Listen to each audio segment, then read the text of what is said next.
to episode 59 of Great Quarter Guys, the show where the lines between freight and finance are none. I'm your host, Andrew Cox. I've got Seth home with me as well today. We've got a cool show. We're going to talk about drop and hook. Seth and his team have been researching drop and hook strategies. There's been a few employed over the last several quarters that we're going to talk about, the benefits and trade-offs between them. Before we do that, we've got a full slate of You Care or Nas. We've got some fun topics, including Tesla buying Bitcoin, the Container Store earnings, Peloton, of course. We can't stop talking about them. They're constantly staying in the news. So let's get to it.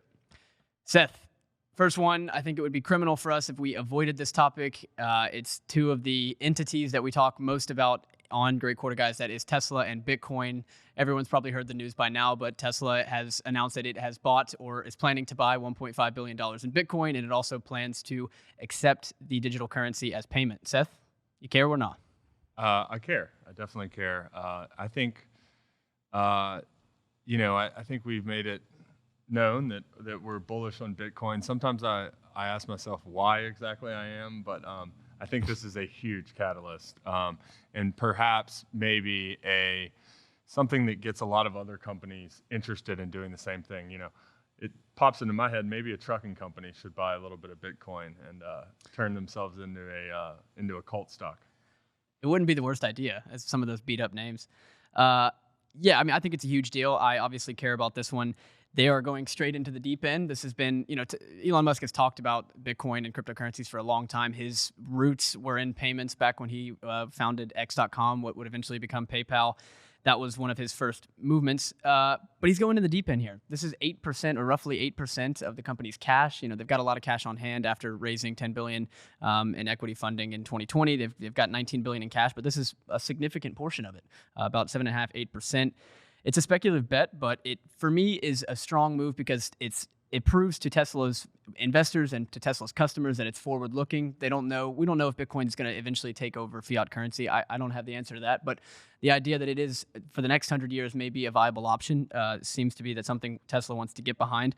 And there's two things that Tesla really said here, and that's that they're going to accept the payment in Bitcoin and that they're going to use it as an investment vehicle. And that's two really powerful endorsements for Bitcoin as for the notion of a currency, because it's not yet a currency. It is a store of value right now, a very volatile one, but these are two big endorsements that kind of get it towards that next level of being both a store of value, a measurement of account, and an exchange medium. Yeah, for sure. And I think, Elon has enough power. He is the wealthiest man or woman on the planet. There's a little bit of a self-fulfilling prophecy here because I think they're already up hundreds of millions on their Bitcoin, right? Because they shot it up by 20% or so over the past couple of days. So I think he has enough power now. I think he may have gotten on a little bit of a slippery slope on the regulatory front because he was tweeting about Dogecoin and Bitcoin, and he changed his profile at one point to Bitcoin, prior. And so it raises questions, with the SEC and other entities, like, is this kosher to be doing this, engaging in this type of activity? But that aside, I think it makes sense given Tesla's customers are probably Bitcoin aficionados for the most part and forward-looking. So I think it fits with that. It does, in some ways, to me, it seems a little needlessly risky for someone who's, on such a winning streak. And it is about 7% of their cash. I mean, we all laugh and say, oh, Tesla has $20 billion in cash, but this would have been a huge amount of cash given the shape they were in just 12 or 18 months ago. So they've come a long way. And like I said, I do think that, the bull case for Bitcoin is it's got a low float and it's got a limited supply. And when you have these huge, very powerful people and organizations endorsing it like that, it's almost a self-fulfilling prophecy. So I think this is going to be a big catalyst for Bitcoin. Yeah, it's definitely going to be a big catalyst. I think the next big one for me that I could see happening, I think I read something on CNBC that there was an inkling that Apple may get into allowing Bitcoin users to use through its Apple Pay program. That would be even bigger than Tesla buying $1.5 billion for me. You mean for actual payments? Yes, for actual payments, right? Exactly, because it's a huge. It's not the biggest endeavor for companies to be able to accept Bitcoin. I mean, Home Depot does it, Overstock.com does it, but it would be much easier if Apple just played the intermediary there and does it for them. All right, so let's move on. I don't want to spend too much time on Tesla and Bitcoin. We've got plenty of else to talk about. So the next one is Target. Target's Lululemon competitor, which is its proprietary brand, All in Motion. That brand topped 1 billion in sales in 2020. It just got launched about 3 months prior to 2020, by the way. Seth, you care or not about All in Motion topping 1 billion in sales? I care for sure, and on the shipper side, I mean, Target is just on an amazing run, and and they just continue to do everything right. And I've followed the company for a long time, and this is nothing new for them. They've done this with 10 other brands. I think the one that they have, this one called Cat and Jack, which I've got 2 young daughters, and they make like pajamas and stuff like that. They took that to be, no joke, $1 billion in-house brand in like under a year. And which is amazing, because not only does it drive sort of customer loyalty and repeat visits, but it's high margin when they do that, and it keeps people coming in the store. So it's just an all-around win-win for them. And Brian Cornell, I mean, that just the degree they've been executing and growing in terms of e-commerce and making all the right moves from a supply chain and a fulfillment. I honestly, now it's a big company. It's got 100 billion in sales, and I found myself wondering, when do companies like Target or Amazon or Costco start to run out of some of that juice in the back half? Because you're talking about $100 billion companies growing their revenue at 30%. So at some point they're going to come up against tough comparisons, but they just continue to make all the right moves. Yeah, I agree. I do care about this one.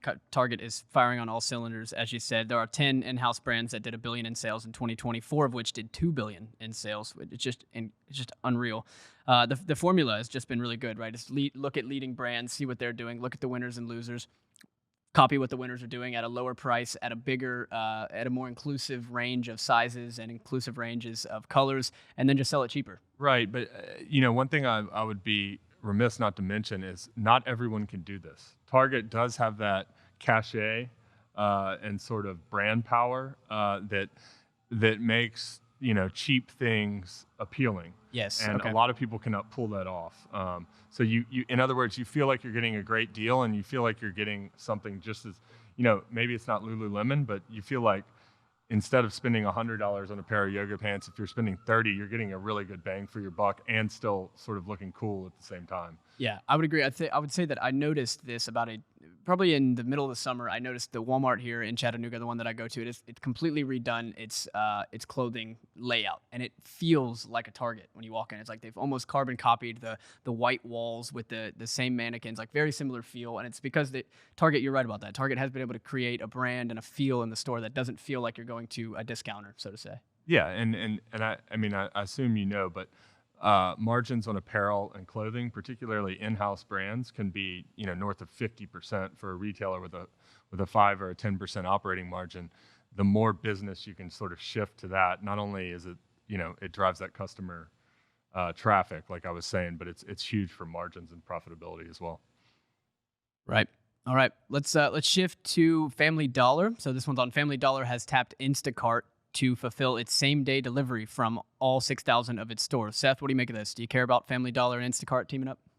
I don't, I've never. I've been to the Dollar Trees and I've been to Dollar General plenty. I've never actually been to a Family Dollar, and I do know it's a troubled asset that Family Dollar probably wishes they didn't acquire.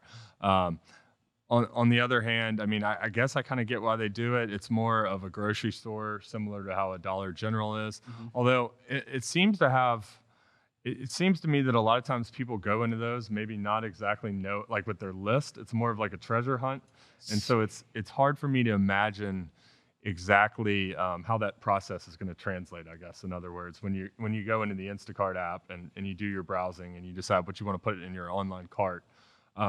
It makes more like when you go into a Publix, exactly what's on your list and what you normally buy and that sort of thing.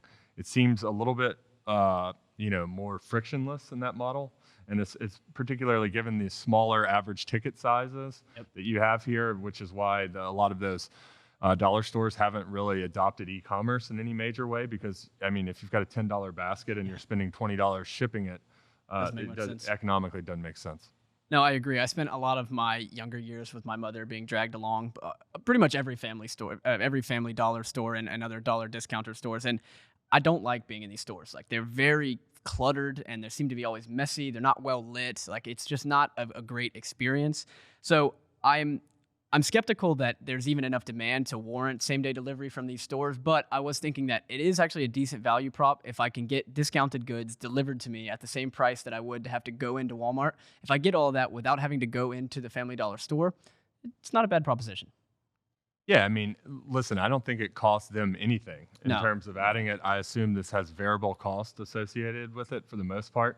So it's probably a let's test it out. Let's see what happens. So it's a little bit different than spending, say tens or hundreds of millions in capex, investing in your own online infrastructure. Right. This is kind of a lower risk, I assume, way to kind of test that out.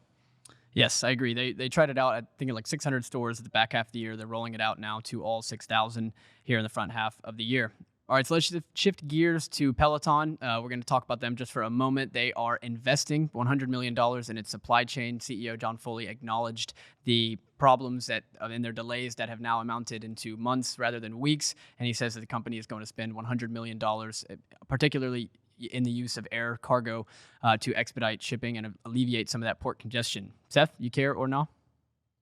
I care for the greater symbolism of this, and you have written extensively about this, and they're kind of the poster child, and they may feel picked on by I think us they or probably some other do. people at this network and company. But I mean, they are just sort of the most visible company. On the other hand, they're killing it, and they're growing sales by triple digits. And they're doing a really good job on the product side, but they're having some issues with their transportation, and they're not alone. We continue. I think we're going to talk next about another company that this happened to, and then I can call out another half a dozen that I've come across recently where, transportation costs. Those are costs to shippers. Those are revenues to transportation companies, whether it be brokers or asset-based carriers. So it matters for our world. Certainly, yeah. I won't spend too much time on this because I have written on it extensively. But my whole thing is here. I do care about the bigger symbolism, and I care about them spending this money because it is necessary. They need to alleviate these congestion. I mean, people are really upset. I had 2 or 3 people actually respond to my newsletter yesterday and said, yes, I'm still waiting on my Peloton, that are just in my list of 700 people that get the email. So yes, there's a lot of people that are upset. Go ahead. I was just going to say, I actually really wanted a Peloton treadmill.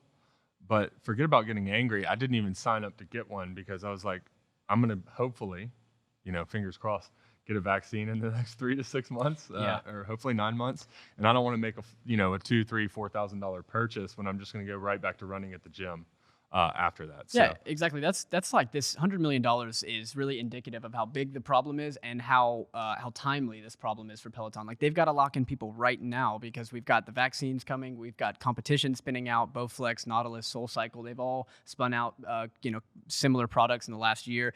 So their window of being the only option in town is closing really quickly, and it's a really valuable place to be. I mean, the lifetime value of a Peloton user, they estimate it to be $3,500, but that's just based on software. If you take in the fact that a lot of Peloton users upgrade, just like Apple users do year after year, I mean, the lifetime value of these customers are much higher than $3,500. yeah, I think you've hit on a key issue there for both investors and kind of stakeholders in that company.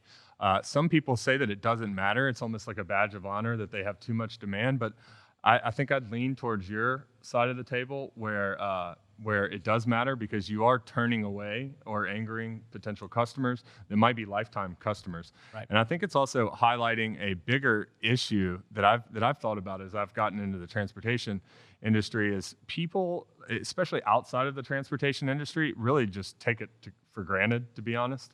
And it's only when things screw up do they really notice, and or that they're having to spend a lot more money on it, Right. that they start to notice. But this is kind of at the forefront of all that right now. Yeah, perfect technology or the best technology should happen seamlessly. You shouldn't even notice they happen. That's the same thing with transportation, and that a perfect service happens without the customer even noticing it. And they see they associate. That takes a tremendous amount of work. Oh, so much work. I mean, that's the industry that we're in every day. All right, so let's go on to the company that you were about to mention. That's the Container Store. We're going to talk. They reported Q4 earnings last week. They posted 98% year-over-year online sales growth, but their margins slid double digits. Seth, what do you make of Q4? Do you care or not for the Container Store? Wow, so their margins slid double digits. I was not aware of that. So Yes. literally contracted by more than 10% year over year. Yep. Wow. down from 57 to 46, I On the think. gross margin side? Yes. Okay. Well, so that I used to be very familiar with this company. So one thing that investors love about this company is when you're selling plastic drawers for $300 that cost 50 cents to manufacture, it's Yeah. a really, really good business if you can keep that gravy train rolling. Right. So I mean, it's a big deal. Like I said, this is just another example, and to a greater point, I've been listening to all the earnings calls with all the truckload across everyone in transportation, and nobody sees this going away. At least pretty much unanimously, all the executives at the public companies across trucking and LTL, intermodal, rail, all that, they see, the first half staying strong, and then you've got most people think that a lot of these driver issues are secular in nature, and so. I think you're only going to see more and more of this. So these retailers, if I were running one of these, you need a good supply chain, head of your supply chain that actually, that's what if I were a CEO of this company, I'd either hire a really good broker or bring someone in-house who really knows the industry, because you can't have this happening forever. Because at some point it goes from, a forgivable excuse to execution issues if it continues to go on. Right. I think I do care about this one. I think it's a really good use case for what is going on in retail. You have all of these, what historically were very dominant physical store locations that have had to pivot online, and they're having to do so at a time when carrier capacity is really low, or is really tight rather, and these carriers are using surcharges to manage their capacity, and it's really straining the bottom line. As we said, double-digit margin compression. And it's straining. And they said that 3PL surcharges were what was most impactful to them. They were more impactful than they expected. They didn't say which 3PL they use, but you got to think about the surcharges we've seen from FedEx and UPS. FedEx said they were the new normal back in July. UPS has implemented Tome, I can't remember what she called it, but competitive pricing or something like that, where that's going to be the new standard for their customers. So it's not going anywhere. The congestion is not going anywhere. Neither are the surcharges on prices, not only on the parcel side, but on the truckload side as well. The CEO had mentioned that they're getting strained on both sides to get the goods to them and then also to get the goods to the customer. Yeah, I mean, so I think at its most basic level, all the leverage right now sits with the transportation providers and brokerage people. And so, and then if you think about it, especially on the retailer or the shipper side, you don't want to lose, even if it comes at a lower margin, you don't want to miss out on a sale because of all the stuff we talked about with Peloton, where you don't want to say no to a customer. You'd rather just do it at a larger margin and then hope Wall Street gives you a pass because of something out of your control, right? So. Right. So we had one here on Amazon. We're going to skip it. We were just going to mention that Amazon has ordered more than 1,000 compressed natural gas Class 6 and 8 trucks. The order will be fulfilled by a joint venture between Cummins and Westport Fuel Systems. This is a great move. I mean, we're all excited about this. Class 8 trucks make up 5% of the total fleet, but make up 20% of all carbon emissions. Renewable natural gas is an incredible way to get us closer towards carbon neutrality. Amazon set their targets on 2040. All right, so let's get to our main conversation of the day. So Seth and his team have been focused on drop and hook recently. So we're going to give a little 101. What is it? Why do people use it? What are the differences between the current system and the next system? And what are the 3 strategies that are being implemented right now? So Seth, you want to take the lead and just tell me what drop and hook is and why people are using it? Yeah, so I mean, drop and hook, I'm trying to think how to best describe this. It's a power-only tractor, right? Without a trailer, or there's many different trailer networks, but at its most basic level, you're talking about just a power unit. That's a tractor. And on the shipper side, the reason why you want to do this is because you can load and unload trailers on your own schedule, and not have those your facility have backlogs of trucks pulling in, and it's particularly good for difficult freight to load and unload. That's complex, that sort of thing. And on the driver side, it's fairly obvious the reason why they like it is because it keeps those assets moving and turning, and you get paid per mile.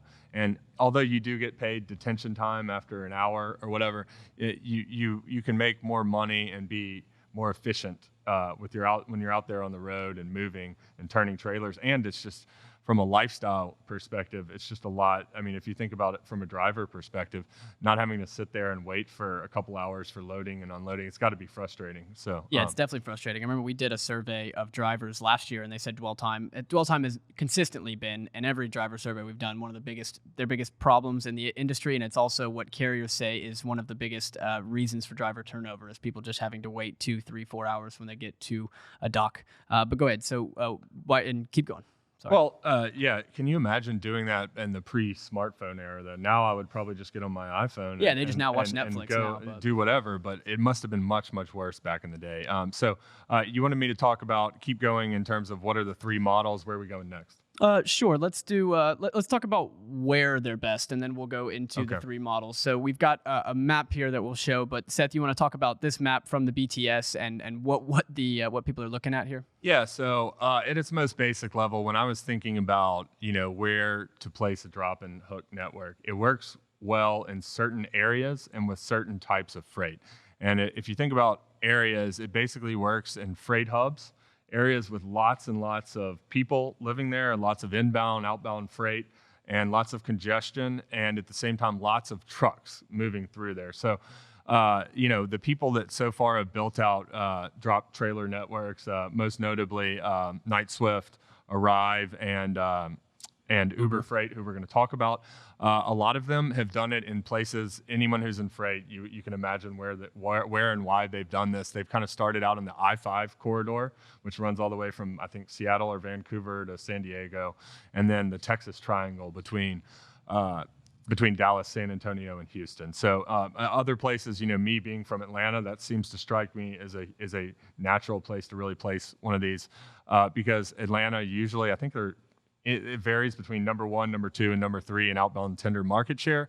You've got 7.5 million people living there. You've got a ton of traffic, and you've got the real estate that's cheap enough to be able to sort of not only be able to park enough trailers to be able to actually physically operate, but it's cheap enough to do it and do it at a good margin. But that's kind of the overview, and in terms of where you would put it. But I would say just in general, top 20 freight markets in the U.S. is probably, and you need good access to highways so that both on the shipper side and on the driver side, you can kind of drop it off and keep moving on your backhaul or whatever and keep going.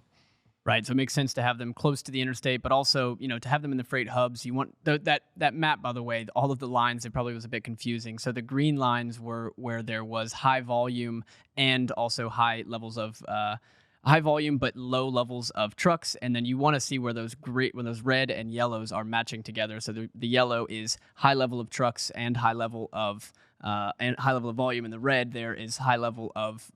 Thank you for putting it up, guys. Yeah, that's what I was trying to look at. And so you basically want to put them where the red and the yellows are intersecting. So the yellows are big population hubs where there's lots of cars and volume of trucks, and the red is where there's significantly a disproportionate level of high trucks. So you want to put them along those lanes. Sorry, that was a bit right. And so to put it in extreme layman's terms, and unsurprisingly, basically your starter markets are, I already mentioned 2 of them. I mean, it's really LA, parts of Texas, Atlanta, Elizabeth, New Jersey, Joliet, and Chicago, places like that, which are fairly obvious. Tons and tons of trucks and tons of freight moving out of there, and let's try to do more of it and turn the assets faster and do it more efficiently. That's the idea. Right. There's another benefit here to the shipper is that you can create a lot more throughput, and you can use the trucks as almost temporary storage. Once you've got it loaded, it's already out of the dock, it's throughput, it's there, it's ready to be picked up and go. So let's talk about some of the 3 models. So you mentioned the 3, Knight-Swift, Arrive, and Uber. Let's start with Knight-Swift. This one leverages scale, asset ownership, and it has a hybrid business model between asset heavy and asset light. So talk to me a little bit about the Knight-Swift model, and then we'll go into some of the pros and cons. Yeah, what's interesting is I think this might be my favorite model, at least for Knight. I think it's a really good model, but at the same time, they're pretty much the only ones who can do capable this model. Of it. Yeah. And the reason why is they've got 18 or 20,000 trucks and 60,000 trailers. So if you think about replicating this model and 60,000. What is a trailer? Anywhere $20,000 or $30,000, something like that. I would be completely guessing. You can kind of do the math. I think it's between 20 and 40 grand. To have 60,000 of those, you can imagine that's billions of dollars just off the top of my head. So, anyways, here's how the Knight model works. Basically, they own all the trailers. right? And then so what they do is they use their brokerage to and a lot of technology to optimally determine. So it's really complex to kind of figure out all the logistics, no pun intended, of how all this is going to work. And so what they do is they use their brokers and they own these trailers, and then they sign up their customers and third-party carriers, and they kind of try to figure out that optimal lane and that optimal mix of either their own power or outsource third-party power that they've done through their brokerage to basically be able to flex capacity, use for both base demand and also flex capacity. And it just works really well, and it has these scale advantages that makes it really hard to replicate. Yeah, and they're doing a lot of this. So JP Hampstead, the director of passport research and my boss here at FreightWaves, he wrote an article on this just the other day, and he talked about 30% of Knight-Swift Logistics, so the brokerage arm, 30% of their loads, was it for 2020? All of 2020 were power-only loads. Yeah, and even more than that, that 30% was growing almost 90% year over year. Right. And so having listened to, like I said, dozens of transportation earnings calls, like this is a popular topic right now. And one thing we forgot to mention before we get in the other two models is if you think about how tight of a capacity environment, both high demand and tight capacity, the appeal of this model is much more because everybody, like on the shipper side, you don't have enough trucks. And then for the little amount of trucks you do have, you're paying through the nose for these trucks. And then on the carrier side, given the rate per mile, you want to keep your trucks moving, maximize those assets, and try to gain every dollar you possibly can. And so,